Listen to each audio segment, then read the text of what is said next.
It's time now for our daily fact-checking segment, Truth or Fake. And to help us do that, I've got Catalina Marchand-Dabriot on the set. Hi, Catalina. Hi, Jeannie. We're going to start, of course, with the Beijing Winter Olympic Games, where some U.S. athletes actually got a very poor welcome.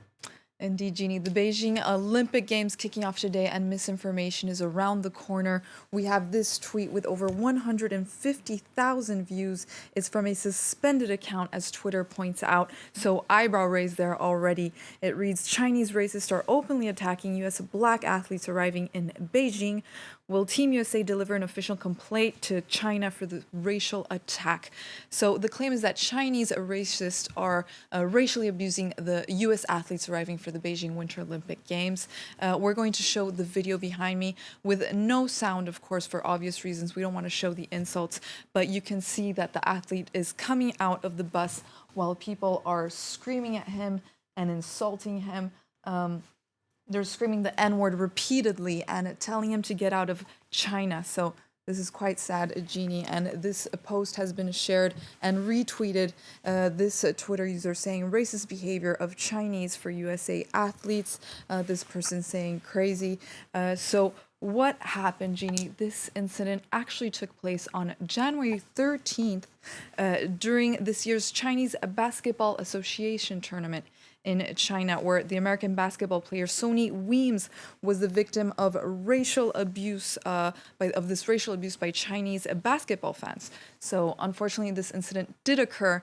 It just didn't happen now during the arrival of U.S. athletes in Beijing, and obviously some political motives behind this tweet, trying to spread Chinese hatred. But I'm afraid that this isn't the last round of fake news that we'll see during this event, Jeannie. All right, you've also been looking at the situation in Canada where Prime Minister Justin Trudeau admitted to bribing the media?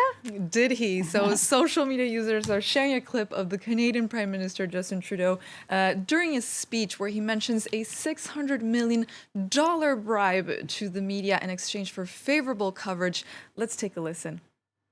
You sometimes hear about liberal bias in the media these days, how they're constantly letting our government off the hook for no good reason.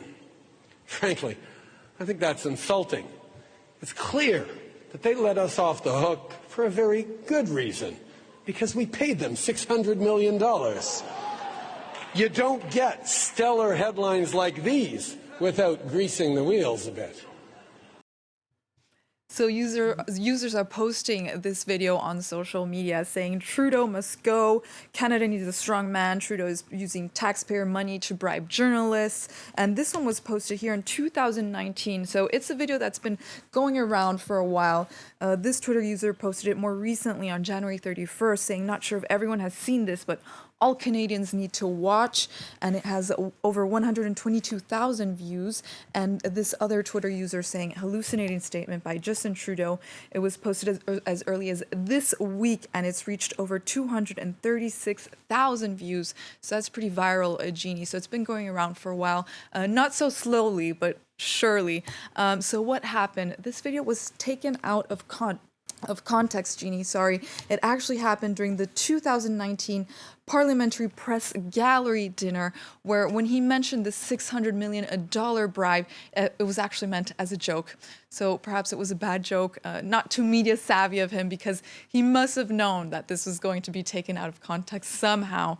But obviously the timing to resurface this post it seems strategic, considering the country's current anti-vax protests that have been heating up quite a bit this week. Absolutely. I guess the moral of that story is be careful what you say, especially if you're a politician, even as a joke. Especially. Catalina, no thanks. bad jokes for politicians. Exactly. Catalina, thank you so much for that Truth or Fake. Thanks to you for watching. Stay with us.